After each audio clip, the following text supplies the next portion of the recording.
살다 보면 내 힘으로, 내 실력으로 살아간다고 생각을 했는데 하나님의 은혜, 하나님의 사랑, 용서가 더 컸구나라는 것을 깨달을 때가 있습니다. 오늘 이스라엘 백성이 광야길을 걸어가면서 빼놓을 수 없는 큰 사건이 금송아지를 만든 사건입니다.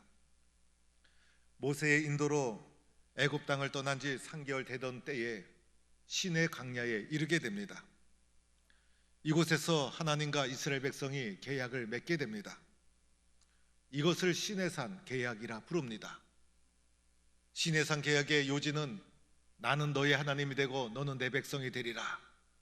하나님과 이스라엘 백성 사이에 쌍방간에 서로 계약의 관계에 들어가게 됩니다. 이때 계약의 문서가 바로 십계명. 그런데 이때 모세가 홀로 시내산에 올라가 하나님이 직접 써주신 계명을 두 돌판에 담아 가지고 내려오게 됩니다. 그런데 이때 산 밑에서 기다리던 백성 가운데서 예상하지 못한 사건이 일어납니다. 모세가 산에서 내려옴이 더딤을 보고 아무리 기다려도 산에 올라간 모세가 내려오지 않는 것이었습니다. 기다린다는 것은 매우 힘들고 어려운 일입니다. 모세가 시내산에서 이때 40일간 머물게 되었습니다. 모세가 산에서 내려옴이 더디게 되자 불안하고 두려운 마음이 찾아옵니다. 모세만 믿고 광야 한복판에 들어왔는데 어떻게 되는 건지, 어디로 가야 될지, 계속 기다려야 될지 불안과 두려움이 찾아오게 된 것이었습니다. 잘 기다리는 것도 믿음이라 할 수가 있는 것입니다. 그래서 마침내 이들이 우리를 위하여 우리를 인도할 신을 만들자 이렇게 나서게 됩니다. 우리를 위하여, 나를 위하여 신을 만들기로 한 것입니다. 내가 불안하고 두려워서 광야 한복판에서 나를 위한 신이 그들에게 필요했던 것입니다. 우리를 인도할 신을 만들자. 이 광야 한복판에서 어디로 가야 될지 알 수가 없어요. 인생길을 살다 보면 어디로 가야 될지 알 수가 없어요. 나의 인생을 인도할 신이 필요했던 것입니다. 이것이 바로 우상 아닙니까? 오늘 1절 말씀해 보면 동사가 2개가 나와요. 일어나라, 만들다. 그래서 다급하게 서둘러서 급하게 이들이 우상을 만들기 시작합니다. 이때 등장한 사람이 모세의 형 아론. 그래서 아론이 백성들에게 압박을 받기도 했지만은 아론의 분별력이 부족했습니다. 그래서 백성들의 요구에 끌려가기 시작합니다. 하나님과의 계약을 잊어버리고 하나님이 우리를 여기까지 인도해 주신 분이라는 사실을 망각하고 맙니다. 그래서 백성들의 요구에 이끌려서 너희와 아내와 자녀의 귀에서 금고리를 빼어서 내게 가져오라 라고 하면서 금을 모으기 시작합니다. 여러분, 세상에서 우리가 살면서 가장 귀한 보물이 금이 아닙니까? 물론 금보다 비싼 다이아몬드가 있죠.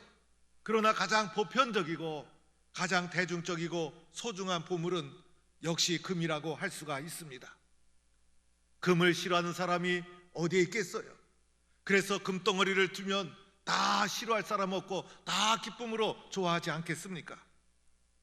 운동 경기에서 열심히 해서 1등하면 금메달, 그리고 큰 돌도 1톤에서 불과 0.3g의 금을 채취할 수 있으면 광산으로서 가치가 있는 것이에요. 금은 현금과도 같은 것이고 물질 중에 최고의 물질이 바로 금이라는 것입니다. 금은 부의 상징이고 권력의 상징이고 욕망의 상징입니다. 이 금을 내어놓는 거 쉬운 일이 아니죠. 그들을 지금 믿는 곳이 광야 한복판, 이곳에서도 이렇게 소중한 금이기 때문에 손가락에 귀걸이에 금이 있었던 것인데 이 금을 가져오라 요청한 것이었어요. 그런데 이 말을 듣고 백성들이 귀에서 금을 빼고 손가락에서 금을 빼고 아론에게 가져오기 시작합니다. 얼마나 불안했으면 이렇게 했을까? 얼마나 자신들을 인도할 신이 필요했으면 이렇게 금을 손에서 귀에서 빼어서 갖다 바쳤을까? 이 금을 다 모으니 대단한 규모가 되었던 거예요. 이것을 녹여서 큰 덩어리로 만들어냅니다. 그리고 조각칼로 송아지 형상을 만들었어요.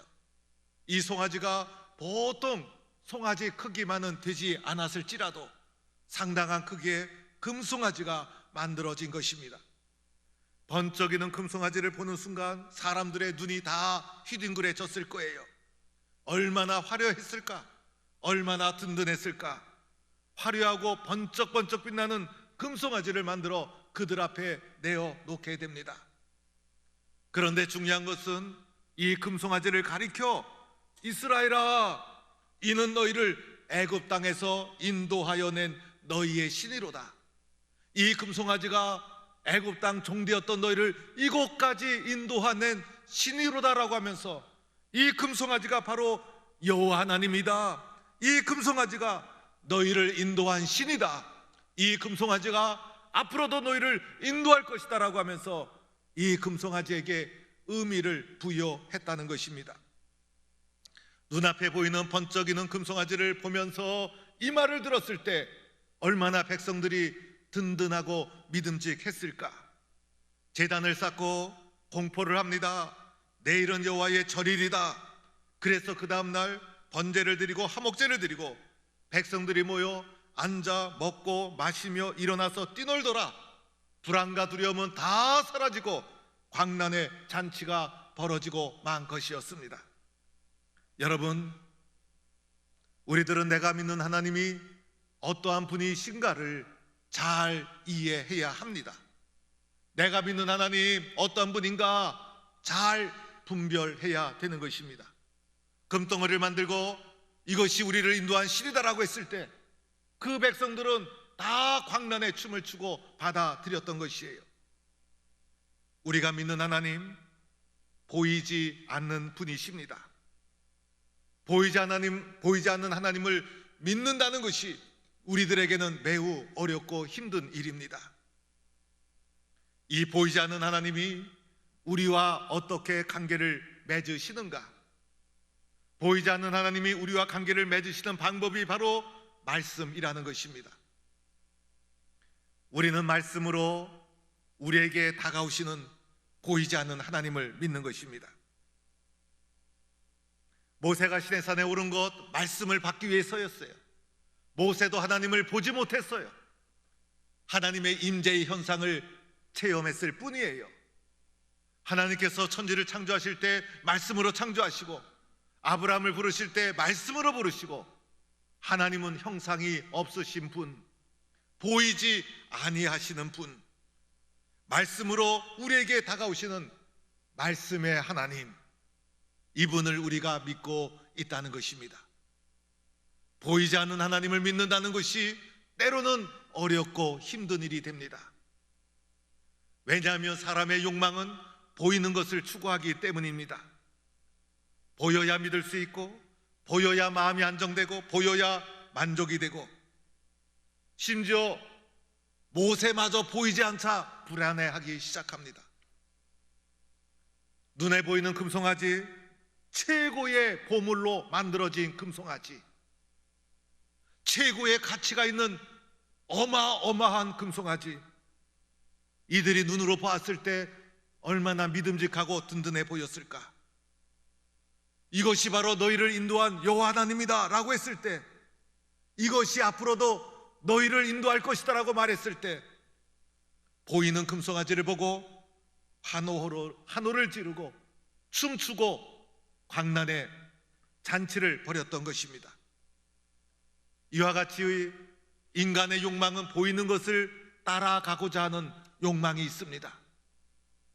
보이는 이것이 바로 성경에서는 우상이라고 하는 것입니다. 보이는 것 중에 가장 최고의 것이 바로 금입니다. 금보다 더 귀한 것이 있을까?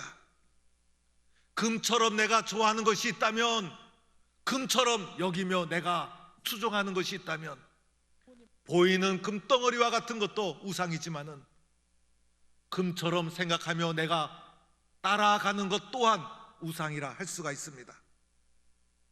불안하고 두려운 유한한 내가 가장 의지하며 가치 있게 생각하는 것이 무엇인가? 그것이 내 인생을 이끌어갑니다. 그런데 하나님 없이 추구하는 물질, 명예, 권력, 이 모든 것 금송아지와 같은 우상입니다. 아무리 나에게 유익이 되는 좋은 것이라 할지라도 하나님 없이 추구하면 그것 또한 우상입니다. 하나님과 관계없이 나만을 위한 것이 되고 맙니다. 사람의 본성, 본질은 참 밝히지 않아요. 광야 한복판에서 이스라엘 백성이 닥쳐진 이 금송아지, 그들만의 문제가 아니라는 것입니다. 오늘을 살아가는 우리들의 문제요, 또한 우리는 이러한 유혹 앞에 서 있는 것입니다. 자녀를 결혼시키고 나니 하나님 믿으면서 살아온 것이 감사하고, 믿음의 유산을 남겨준 것이 감사하고, 앞으로 자녀들이 살아가면서도 세상에서 이런저런 성취를 하겠지만은 가장 소중한 것은 예수 잘 믿는 하나님의 자녀가 되는 것이 부모의 소망이요 소원입니다. 세상의 그 어떤 가치보다 아무리 소중하고 금덩어리라 할지라도, 금송아지라 할지라도 하나님보다 위에 있으면 우상이 됩니다. 아무리 소중하고 귀한 것이라 할지라도 하나님 밑에 순종해야 합니다. 이렇게 금송아지를 만들고 그것을 숭배하다 보니 하나님은 사라지고 금송아지만 남고, 이 현상에 대한 하나님의 반응이 어떠했을까? 오늘 말씀 7절에 보니 이 백성이 부패하였도다. 하나님이 어떻게 보느냐가 중요한 거예요. 이 백성이 부패하였도다. 부패하면 아무리 소중한 것이라도, 아무리 귀한 것이라도 냄새가 나고 더럽고 추하고 사용할 수도 없고 먹을 수도 없어요. 내가 아무리 소중하고 귀한 존재랄지라도 영적으로 부패하면 냄새나고 추하고 더러워지는 거예요. 8절 말씀해 보니 내가 그들에게 명령한 길을 속히 떠나는 백성이 되고 말았어요. 애굽 땅에서 하나님의 역사, 홍해를 건너면서 광야길을 돌아오면서 하나님의 은혜를 생생히 체험했는데 속히 잊어버리고 떠나버리고 말았어요. 조금만 불안해도, 조금만 힘들어도 떠나고 말아요. 하나님 떠나면 안 됩니다. 교회 떠나면 갈 곳이 없어요. 안 되는 거예요. 9절 말씀해 보니 이 백성은 목이 뻣뻣한 백성이로다. 목이 뻣뻣하고 교만하면 그 교만 때문에 망하고 맙니다. 사람은 목이 부드럽고 고개도 잘 숙이고 인사도 잘하고 뻣뻣하고 교만한 자가 되면 사람도 싫어하고 하나님도 싫어합니다. 하나님 앞에서 자존심 체면 아무것도 아니에요. 나 같은 사람 통해 하나님 영광 드러나게 되면, 하나님 영광 받으시면 그때 가장 행복하고 의미가 있는 것입니다. 이렇게 하나님을 떠나고 금송아지를 섬기고 우상을 섬기고 하나님과의 계약을 파기하고 10절 말씀해 보니 하나님의 심판, 이 백성을 진노하여 그들을 진멸하리라. 진노와 진멸을 당하게 됩니다. 잘 살아보려고 애굽 땅에서 나왔는데, 잘 살아보려고 예수 믿었는데, 이제 광야 한복판에서, 인생 한복판에서 하나님의 진노를 피할 수 없고 진멸을 당하게 됩니다. 이 일을 어떻게 해야 합니까? 이 위기를 어떻게 벗어나야 합니까? 코로나가 장기화되면서 하나님의 응답이 더디 오면서 신앙이 나태해지고 세상을 바라보게 되고 하나님을 떠날 수 있어요. 이때 닥치는 위기를 어떻게 이겨 나갈 수 있을까? 사랑하는 성도 여러분, 오늘 말씀에 기도밖에 없다고 말씀합니다. 금송아지 유혹을 이길 수 있는 것 기도밖에 없어요. 오늘 출애굽기 32장, 출애굽 가정에서 금송아지 사건, 모든 사람이 기억하는 놀라운 사건이에요. 더 중요한 사건이 있어요. 더 큰 사건이 있어요. 그러함에도 불구하고 모세의 기도로 이 금송아지 사건을 덮어버리고 말아요. 혼신의 힘을 다하는 모세의 중보기도, 모세의 심령 속에는 이 백성을 살려야 한다, 이 민족을 살려야 한다, 혼신을 다하는 눈물의 중보기도가 금송아지 유혹 앞에 실패하고 쓰러졌던 백성을 살리는 놀라운 사건으로 오늘 말씀에 나오고 있어요. 기도밖에 없어요. 11절에 보면 모세가 그의 하나님 여호와께 구하여 이르되, 여기서 구하여 한글로는 단순하게 나왔지만은 원어에는 애절하게 부르짖다, 간절히 부르짖다, 간청하다라는 그런 의미를 담고 있는 용어예요. 모세가 간청하는 마음으로, 애절한 마음으로, 통회하는 마음으로 하나님 붙잡고 기도하는 거예요. 기도의 내용이 세 가지예요. 11절에 보니 첫째는 하나님, 애굽 땅에서 인도하여 낸 주의 백성 아닙니까? 주의 백성 아닙니까? 그래서 하나님이 너무나 마음이 아파서 이 앞절에 보면 계약을 파기한 이 백성, 내 백성 아니다, 모세를 향하여 내 백성이다, 이렇게 말해요. 그런데 모세는 하나님 아닙니다, 이 백성은 주의 백성입니다, 주의 백성 아닙니까? 이렇게 호소하는 것이에요. 우리가 세상에 살면서 쓰러지고 넘어지고 때로는 신앙이 나태해질 수 있어요. 예수 그리스도의 십자가의 피로 산 하나님의 자녀 아닙니까? 하나님의 자녀 아닙니까? 이렇게 모세가 호소한 거예요. 두 번째로 모세의 기도의 내용은 12절이에요. 하나님, 이 광야 땅에서 이 백성이 진멸을 당하면 세상 사람들이 광야에서 진멸시키려고 악한 의도를 가지고 인도해 내었구나 라고 조롱하지 않겠습니까? 하나님 영광 가리워집니다. 하나님의 자녀들이 잘못되면 하나님 영광 가리워집니다. 하나님의 백성들이 쓰러지면 하나님 믿어도 별 수 없네, 하나님 영광 가리워집니다. 하나님, 이 백성이 혹시 잘못이 있었을지라도 진노를 거두어 주옵소서, 이렇게 기도한 거예요. 우리는 어렵고 힘든 일 닥칠 때 이렇게 마음속에 다져야 합니다. 하나님, 예수 믿는 내가 잘못되면 하나님 영광 가리워집니다. 하나님, 이 고난과 어려움을 이길 수 있게 해주세요. 이 고난 앞에 내가 쓰러지면 하나님 영광 가리워집니다. 이렇게 주님 앞에 기도하라는 거예요. 세 번째, 모세의 기도 내용 13절, 하나님과의 언약을 상기시킵니다. 하나님, 하나님께서 허락한 이 온 땅을 너희 자손들에게 주어 하늘의 별처럼 영원한 기업이 되게 하리라 하지 않았습니까? 하나님의 언약의 약속을 근거로 하나님께 부르짖습니다. 이 기도를 여러분이 들은다면, 혹시 여러분의 자녀나 친구나 가까운 사람이 이러한 호소를 여러분께 했다면 여러분 어떡하겠어요? 하나님도 마찬가지예요. 여호와께서 뜻을 돌이키사 말씀하신 화를 그 백성에게 내리지 아니하니라. 금송아지 사건보다 더 큰 하나님의 은혜로, 기도로 용서하시고 덮어주시는 은혜의 하나님의 모습을 보게 됩니다. 사랑하는 성도 여러분,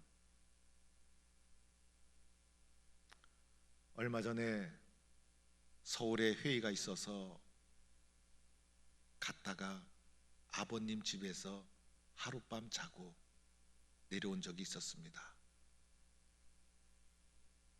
세월이 가니까 기회가 있으면 그래도 같이 있어 드리는 것이 좋겠다 싶은 생각이 종종 듭니다. 새벽에 저희 집사람이 거실에 나갔더니 아버님 방에 불이 켜져 있더래요. 뭐 하시나 하고 기웃거렸더니 울면서 기도하시더라는 겁니다. 그래서 저희 집사람이 내려오는 길에 저한테 그 얘기를 해주더라고요.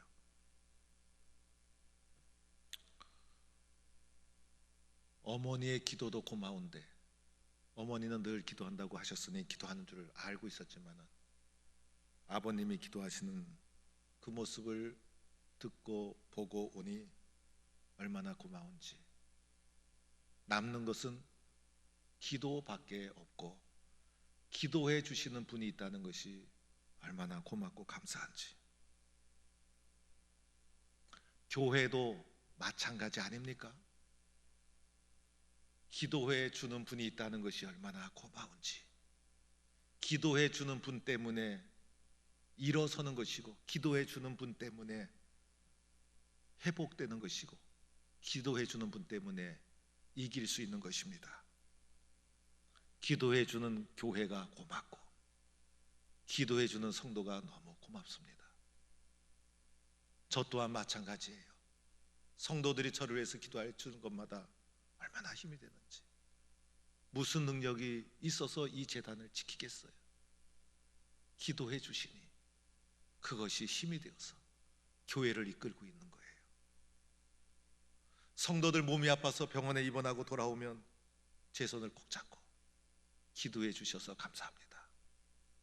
예배 시간에 주일 저녁 예배 강고 마지막에 통성으로 기도해 드리고, 수요 예배 때 통성으로 기도해 드리고, 얼마나 고마워하는지.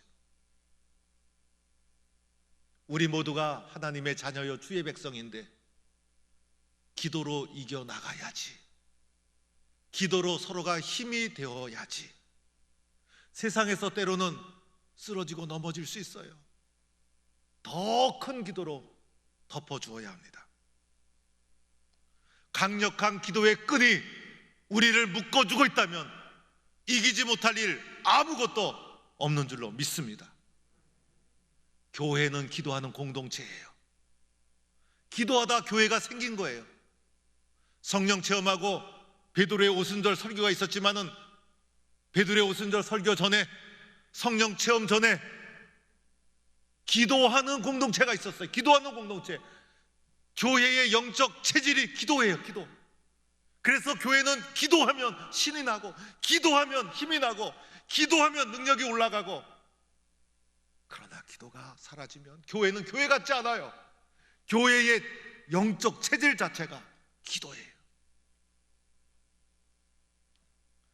코로나가 길어지는 것, 모세가 더디 내려오듯이 우리로 하여금 세상의 유혹을 이길 수 있는가? 그리고 또한 기도하라. 하나님이 기회를 주신 거예요. 모세의 중보기도가 이스라엘 백성의 금송아지 우상을 섬기는 실패와 죄를 덮고 살렸듯이 오늘 우리 또한 기도를 살려서 교회를 살리고 강력한 기도로 놀라운 역사를 이루어가는 동부의 성도가 될 수 있기를 축원합니다. 이런 기도의 용사가 되어서 밀려오는 세상의 모든 유혹과 시련, 어려움을 당당히 이겨나가고 하나님께 영광을 돌리는 하나님의 백성, 주의 백성으로 일어서 쓰임받는 동부의 성도가 되기를 간절히 축원합니다.